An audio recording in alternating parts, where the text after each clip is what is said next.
Bapak Ibu sekalian yang saya hormati, yang terakhir saya ingin memberikan satu gambaran jelas kepada Bapak Kepala Desa yang kemarin agak kecewa dengan Perpres 104. Tidak usah kecewa. Perpres 104, 40% BLT itu hanya berjalan 1 tahun ini. Kalau COVID selesai, kita akan kembali normal. Karena apa? Karena itu memang merujuk pada Undang-Undang Nomor 2. Yang undang-undang itu lahir karena kondisi COVID. Yang pertama.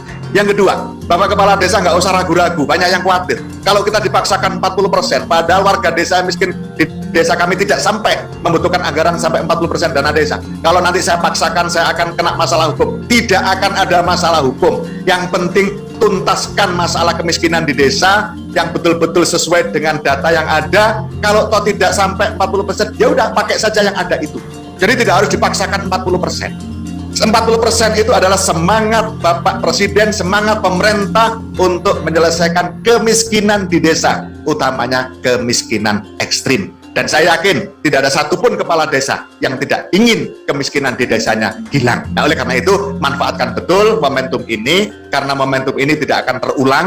Jadi mumpung ada momentum bagus, detailkan data tentang warga miskin, salurkan BLT dari dana desa sesuai dengan porsi yang ada. Kalau toh tidak sampai 40%, tidak apa-apa, jangan dipaksakan. Nah, itulah makanya bagi kami Perpres 104 tidak ada masalah apa-apa. Sementara yang 60% masih diberikan ruang yang cukup.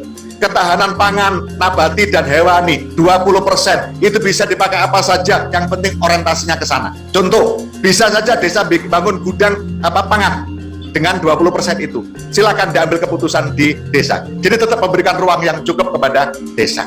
Sementara yang 8% sudah pengalaman kemarin. Nyatanya desa yang 8%-nya tidak terpakai karena desanya sehat, tidak ada COVID, menjadi normal kembali. Nah, itu artinya Bapak Ibu sekalian, para kepala desa, kebijakan Perpres 104 adalah betul-betul kebijakan yang berpihak kepada kepentingan rakyat, warga masyarakat desa, utamanya warga masyarakat desa yang miskin, utamanya yang miskin ekstrim.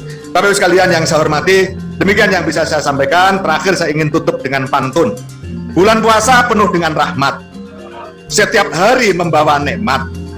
Untuk warga desa Geni Langit, saya ucapkan selamat. Sudah punya BUMDes harus semangat.